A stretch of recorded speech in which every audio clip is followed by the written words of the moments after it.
Hey team, Patrick here. Following on from a previous video on the top spin lob, the topic for today's lesson is all going to be about the slice lob, or as I prefer to call it, the defensive lob, as I'll explain as we go through this shot. So let's get into it.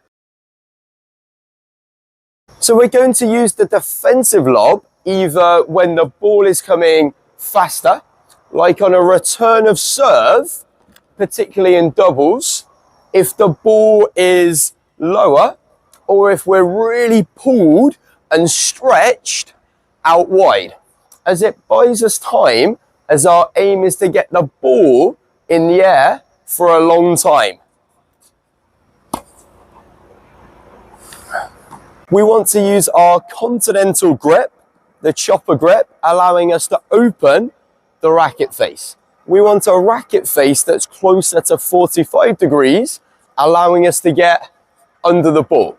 And the reason I don't like to call it a slice lob is on the defensive lob, we don't want to chop down at the ball with too much slice. And it's more of a lifting motion with an open racket face lifting up to this high finish.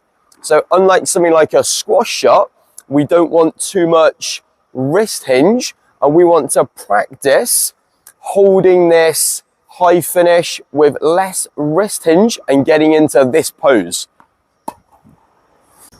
Where the defensive lob is great is we don't need to think so much about the confines of the court or getting it over our opponent, as our weapon is going to be height.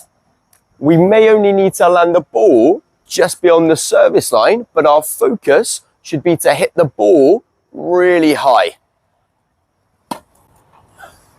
This is going to be really difficult for a lot of amateur players to deal with, especially if you're playing outdoors and that ball is moving in the wind or they're looking directly into the sun.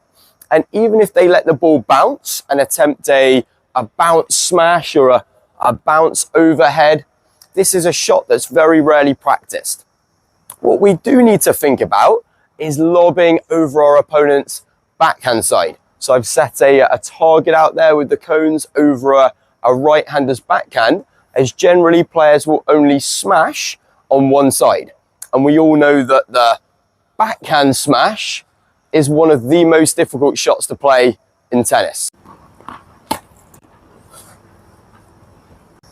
Right team, so now you have both an offensive and a defensive lob, and as with our top spin lob, go ahead and practice this so you can call on it in a match when needed.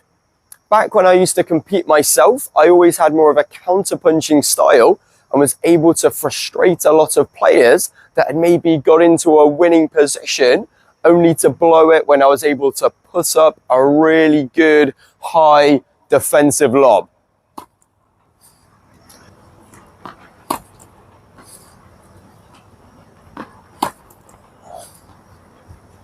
So I hope this video has helped. If it has, please leave it a like and a comment down below and subscribe to the channel so I can see you on court in the next one.